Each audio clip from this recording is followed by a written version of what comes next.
بسم اللہ الرحمن الرحیم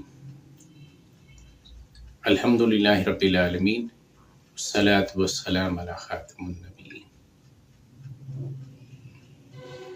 نبی کریم صلی اللہ علیہ وسلم کی وہ سنن جو سلام کے بارے میں ہے وہ آپ سے بیان کر رہا ہوں۔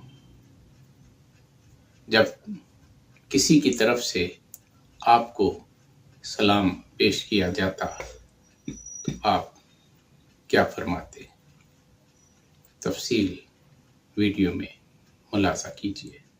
ابو داؤد 3934 سے نقل کر رہا ہوں۔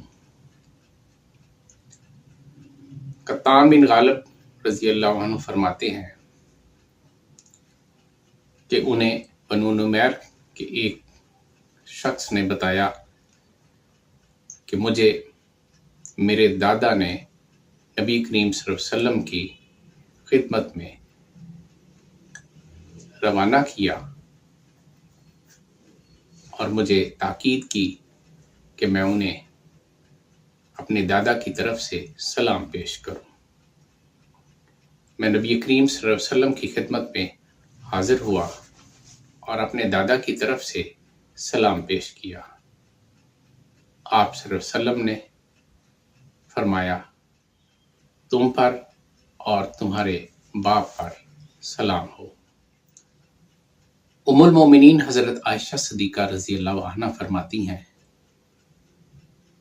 کہ ایک روز نبی کریم صلی اللہ علیہ وسلم کے پاس یہودیوں کا ایک گروہ آیا۔ انہوں نے کہا، السلام علیکہ۔ آپ صلی اللہ علیہ وسلم نے فرمایا، علیکم۔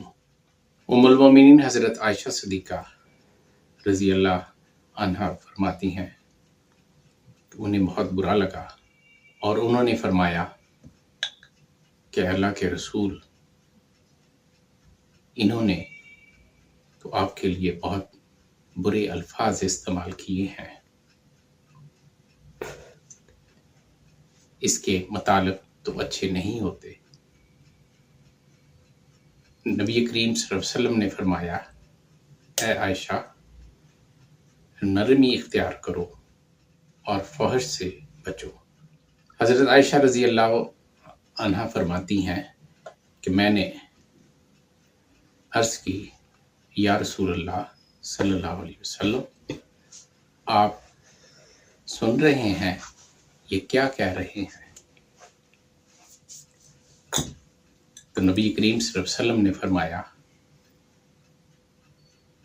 اے عائشہ، آپ بھی وہ سن رہے ہو جو میں کہہ رہا ہوں؟ ان کے بارے میں میری دعا قبول کر لی گئی اور میرے بارے میں ان کی دعا رد کر دی گئی۔ مسلم 6652 اور بخاری میں بھی یہ روایت موجود ہے۔ ابو برزہ رضی اللہ عنہ فرماتے ہیں، شاہ نصر نے آپ صلی اللہ علیہ وسلم کو مکتوب لکھا، اس میں آپ کو سلام لکھا۔ آپ صلی اللہ علیہ وسلم نے اسے بہت خوبصورت جواب دیا۔ میں اسے سلام کہتا ہوں جو ہدایت کا رخ اختیار کرے۔ وما توفیقی الا باللہ۔